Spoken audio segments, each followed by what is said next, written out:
Andy, you brought a video. Let's take a look at it. Hello, I'm Eddie Vega. I'm President and CEO of Mia Health Corporation, and I'm going to give you a little tour of what we do over here.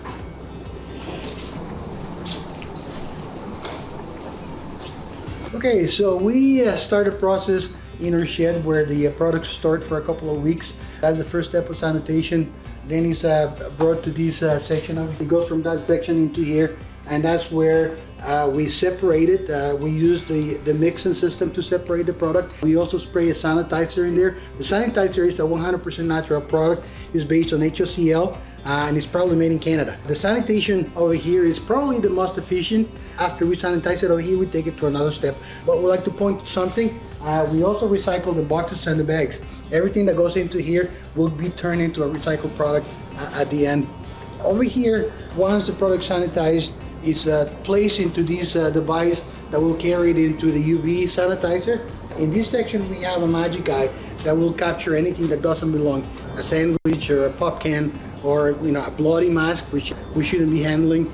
So the process will stop and it will alarm somebody to say there's something that doesn't belong over here. After that, we proceed to disassemble them.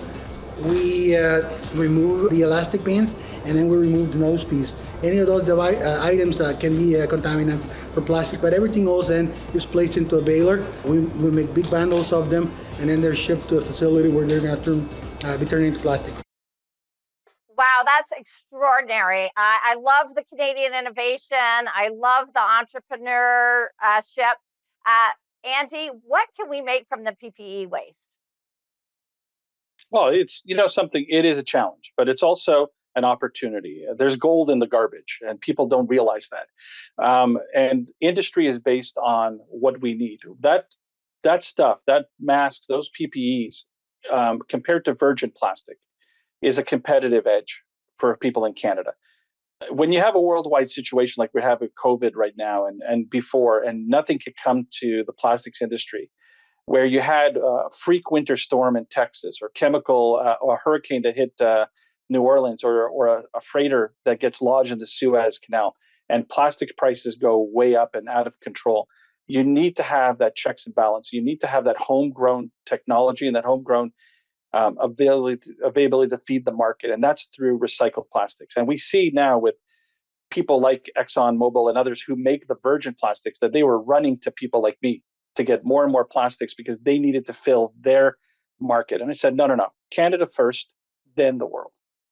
Yeah, amazing. All made right here in Canada. And the circular economy is certainly hot right now. People want to see how we can put back and have make something new out of something old. So it's just an amazing story. Can you talk to us about your solution and the impact on the environment, not just here in Canada, but worldwide? Well, I think the solution, very simple, is based on that video that you just saw there.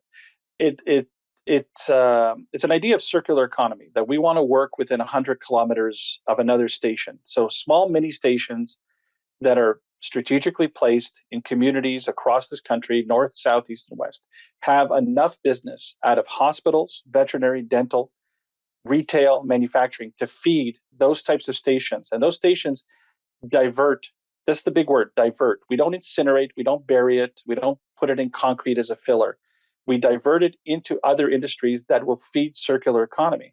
And that is the wave of the future. That's where we need to be, and where we need to nurture new industries, green industries, that this country desperately needs to make up the COP number or the Paris Accord numbers. That's the way to go. So who is utilizing your service right now? Is it in Canada or is it around the world? Well, currently we've spread over North America. In Canada, we have a lot of hospitals, universities, and colleges. We've just recently concluded a deal with the federal government on one of their stockpiles. We're negotiating with the province of Ontario on one of theirs. We recently won the British Columbia Hospital recycling program for the next 8 years. So we'll be taking out of BC, or we'll be setting up a station in BC to deal with that type of output. And in the United States, we've been working with major laboratories and healthcare to supply our solution to their problems. And we're hoping that one day to export this to the world. Yeah, simply amazing. Well, we need to go to break. When we come back, we're going to talk about your journey and some of the life lessons that you've learned. We'll be right back. You're watching Canadian Innovators on the News Forum Network. Don't go away.